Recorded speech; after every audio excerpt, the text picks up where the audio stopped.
Questions?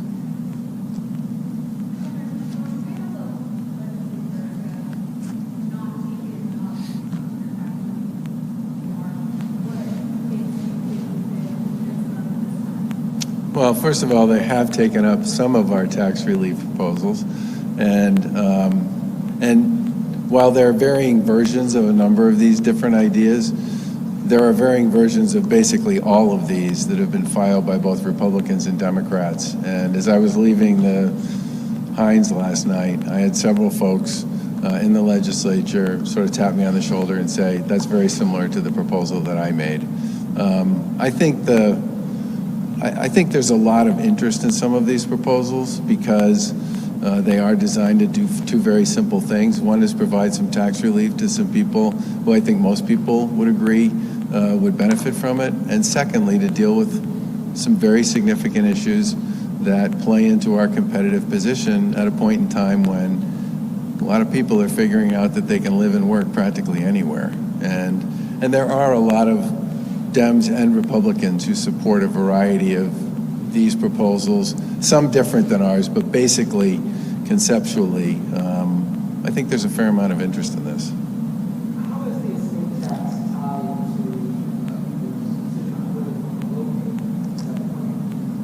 to It's more like a decision about how you think your inheritance is going to be dealt with for your kids and your grandkids. And some of the people who are most interested in this estate tax questions are the state reps and senator on the Cape. And they're interested in it because they see more and more people basically deciding not to stay and to leave. And when they leave, what goes with them is not just their presence and not just their income and not just their taxes, but a lot of their philanthropic activity as well. Yes.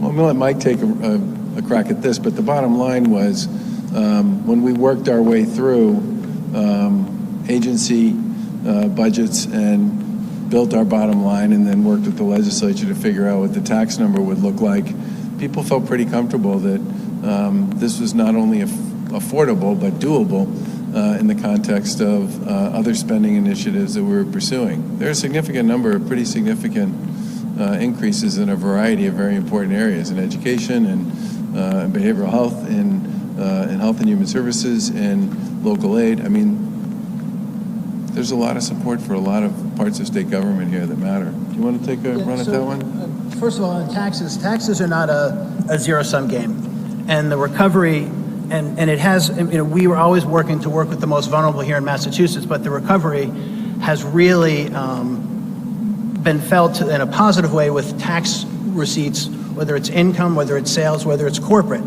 And we have gone in and we think are delivering a really, for us nerds at A&F, a really exciting budget where we're fully funding lots of initiatives and creating a number of new ones. But tax receipts are robust enough where we're able to fully fund our initiatives. We're able to make an additional, we are making a more than $3 billion deposit according to the schedule to the pension fund, but we have enough money in taxes where we're going to be able to make a $250 million deposit to the additional deposit to the pension fund, and we're able to budget, net for the budget would be just under $600 million for these tax proposals. So tax receipts are robust with the current 5% income, current 6.25% sales, current 8% corporate tax to be able to afford to do what we want to do in this budget, which is a lot, be able to provide $700 million in tax relief to hundreds of thousands of taxpayers, and still make an above-the-board tax deposit to the pension fund and $750 million from capital gains to the stabilization fund. So it is, again, taxes are not a zero-sum game, and in this environment, the strength in those tax numbers at the current rates are allowing us to do all of these things, and we think do them well and do them quite well. Can I just make one other quick math calculation here? We generate about $36 billion in tax revenue, plus or minus. 700 million is 2%. that's certainly within the bounds of doable with what I would call a fully funded budget. Go ahead. Secretary, with regard to being able to pay for these tax raises to keep the state going, is it only driven or primarily driven by surplus tax revenue and those taxes? Or are there any departments or divisions of the state that are having to cut costs somewhere? No, we have not sacrificed services or programs for this 700 million. Not at all. As a matter of fact, we've put a lot into this budget. We're doing a lot administratively. We're doing a lot programmatically that we've, better and bigger than we have done before. So there's not, there are no broad-based tax increases somewhere else in the budget. There are no hidden cuts in this budget to make this affordable.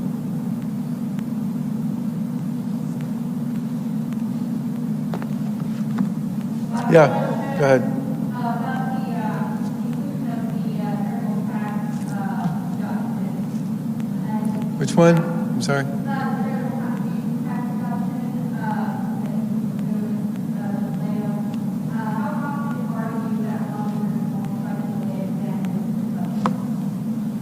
I mean, this is a deliberative process, right? And this is the first step of that deliberative process. And over the course of the past 7 years, there's been a lot of back and forth between our administration, the House and the Senate, and the House and the Senate with each other as well. And generally speaking, while the numbers inside the box may not all look like the same number at the end, I think people have worked pretty hard to stay within a framework that made it possible for us to both spend less than we took in and continue to grow that stabilization fund. So what I would say at this point is I fully expect that this stuff will go through a pretty significant hearing process like it always does. I'm sure Mike and the team will do a terrific job when you get called to testify before the Ways and Means Committees. And the legislature and then in the House and Senate will make their calls, and then hopefully sometime around July we'll make some decisions about what's in and what's out. But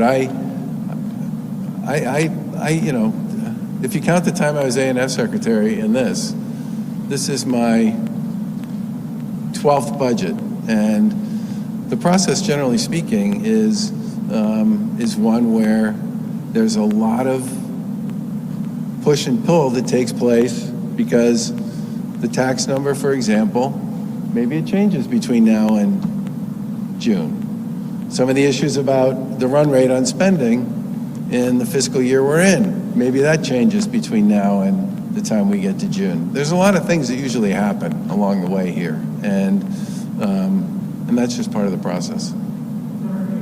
It's just,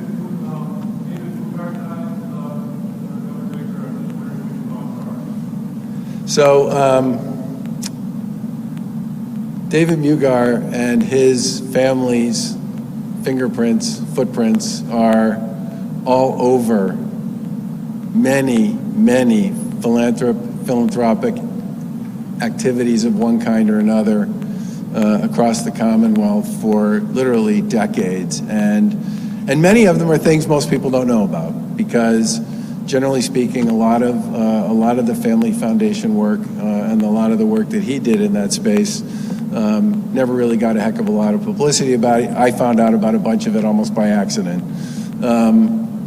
But the thing everybody should remember is the modern day 4th of July celebration that takes place at the Hatch Shell, which went from being, and now I'm just speaking about my own personal observation as somebody who's lived here for 50 years, that went from being a really nice and kind of cool local event to becoming a national landmark of sorts after David Mugar and the Boston Pops and a whole bunch of other people got involved and turned it into one of the most spectacular celebrations of our nation's independence anywhere in the country. But my point here is he has left a lot of legacy in a lot of places that most people probably don't know much about because he was a pretty quiet guy about that. But the 4th of July will be, and always will be, in some respects, something that he gets to own a bit of personally. And I'm very sorry that this happened. It was pretty sudden.